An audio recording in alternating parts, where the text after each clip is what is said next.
Annabelle Wilson, the young lady who was betrothed to Bruno Karsh, the privateer. Meanwhile, it was Misto, in company with Briney, Karsh's hook-handed first mate, who led the Indians in the attack on the camp. What Misto and Briney do not know, however, is that Karsh and Captain Dalton, whom they've tied up in a hut at the Indians' camp, have both escaped. Karsh freeing himself, apparently meeting a horrible fate at the claws of the Black Leopard, and Dalton having been liberated by our young friends, Johnny Robbins and Sue Grange, along with old Peg-Leg Dickon.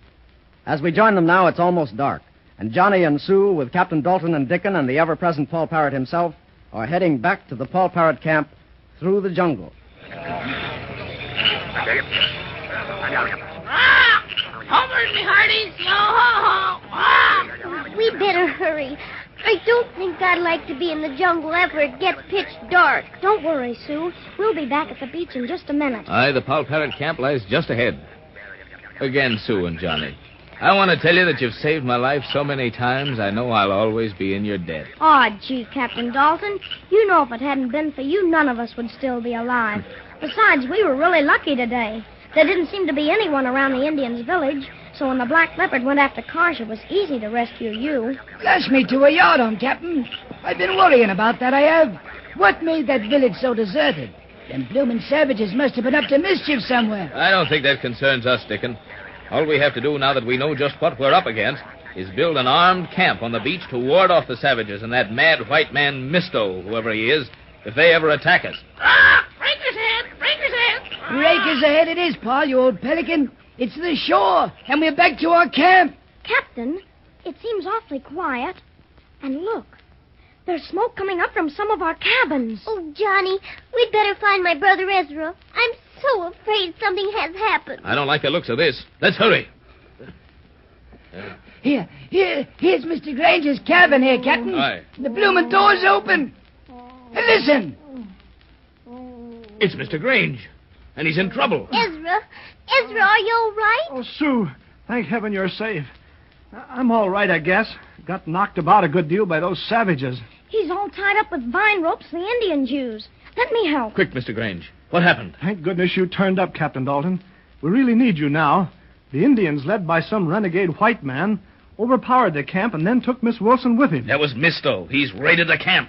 I'm a bloomin' barnacle. That's why the Indian village was so deserted. But Annabelle, you say he took her? Blow me down. That's foul play for fair. Foul play! Foul play!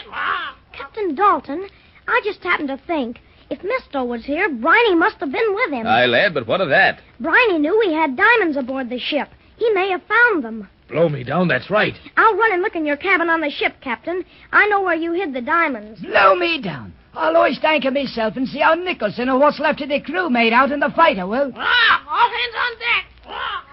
Oh, Ezra, are you really all right? Don't worry now, Sue. Just a few bruises. Do you expect the men of the crew back soon, Mr. Grange? Any moment, Captain. It was just bad luck that they hadn't returned when the raid came. As it is, you just missed walking into the fight yourselves. There's only one thing to do as I can see. As soon as all our men return from their searching parties, they go in a body and attack the Indian camp. Blow me down, we'll settle this for good and all. I've never been one for open battle, Captain, but I agree. I can see no other way. I'll leave everything up to you, Mr. Grange. Meanwhile, I'm going ahead to the savage camp. Miss Wilson may be in grave danger. Captain Dalton, you can't go through those jungles when it's almost dark alone. We need you to lead them in. Dickon knows the way. He can lead you. We can't tell how long it may be until our crew is ready to attack.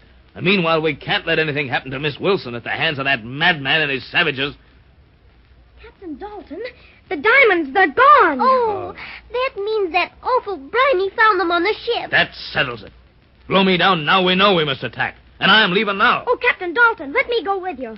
I know the shortest way to the Indian village. No, it's too dangerous, lad. I'm going alone. Oh, please take us. We know the way better than anybody. It's true, you do. Aye, then I'll take you.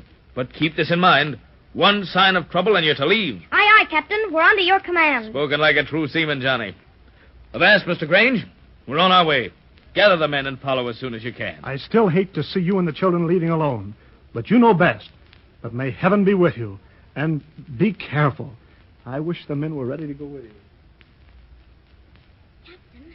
Captain, look.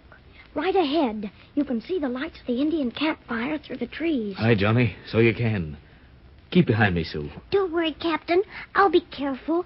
I'll be as quiet as a mouse. Quiet as a mouse. Blow me down. That's Paul Parrot's voice. Where did he come from?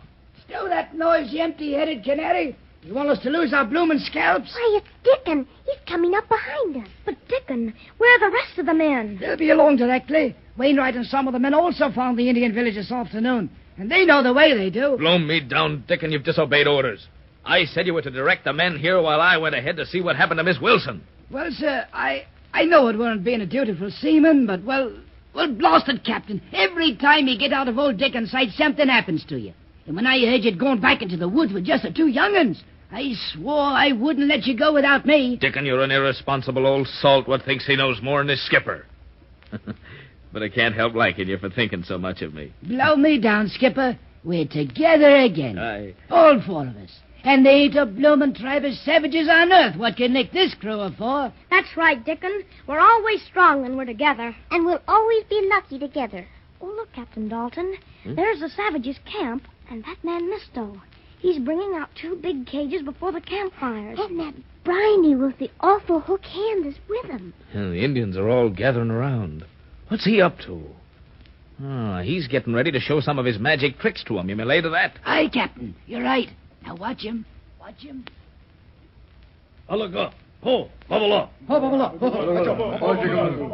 Now, my good friend Briny, I'm about to put on a little show to impress the natives.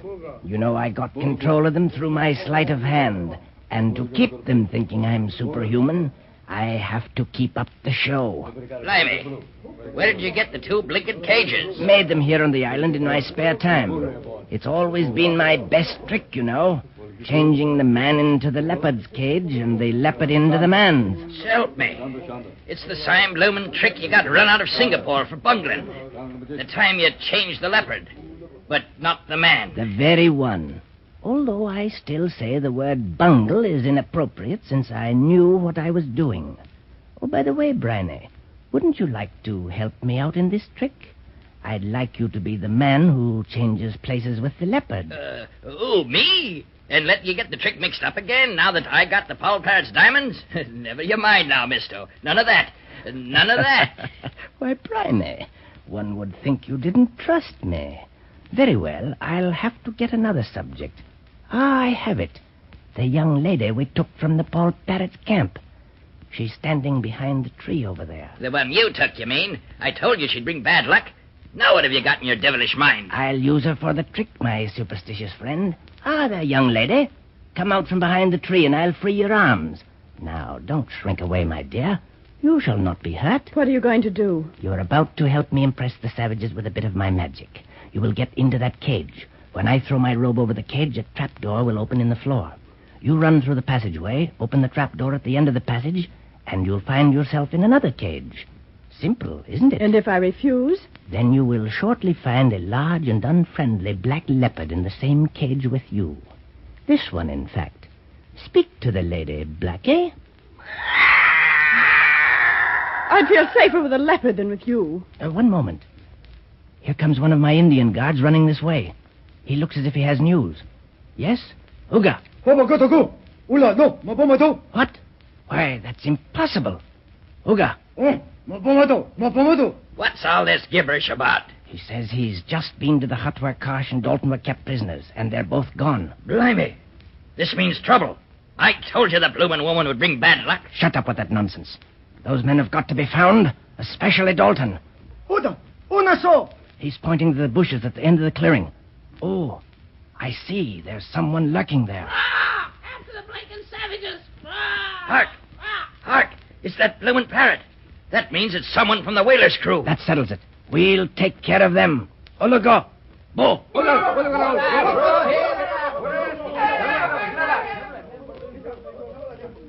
Blast your Paul Parrot, you've given us away with your bloomin' squawking. Avast, we've got to run for it. Run ahead, Johnny and Sue. Try and find a place to hide, and don't let them catch you. Dickon and I are armed, and if worst comes to worst, we can fight it out. Captain, we couldn't leave you now. Blast it, you young'uns. You'll do as the captain says, or... Oh! Dickon, what's the matter? Dickon! Oh, Johnny, look! There's an arrow in his shoulder. I'll be all right. They can't hurt a tough piece of old shark skin like me. Now, you put on full sail and go. I'll make out. Dickon, Go. Dickon, are you hurt bad? Captain Dalton, remember Bruno Carr said they looked like Brazilian Indians. Aye. Isn't it the Brazilian Indians who used poison arrows? Oh, so it is, lad. Dickon, I told you shouldn't have followed. But now that you came to help me, I'll protect you with my last breath. Steady, old shipmate, steady. Johnny, Sue, behind that pile of rocks over there. Drag Dickon with you. I can fight. And I'm armed, Captain. They're coming closer. Closer. Avast, we're in for the most one-sided fight any seaman was ever called on to face.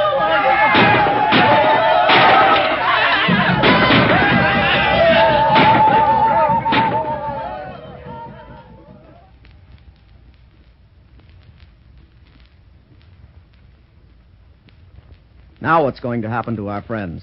Is the arrow in Dickon's shoulder really poisoned? And if it is, what's going to happen to Dickon? Will Captain Dalton be able to hold off the savages? Will Johnny and Sue get away? What of Annabelle Wilson and the Black Leopard? Will the crew of the Paul Parrot find the Indian village in time to be of any help? Be sure to listen for the next transcribed adventure in the cruise of the Paul Parrot to find out. Until then, this is your Paul Parrot announcer, Dave Ward, saying goodbye.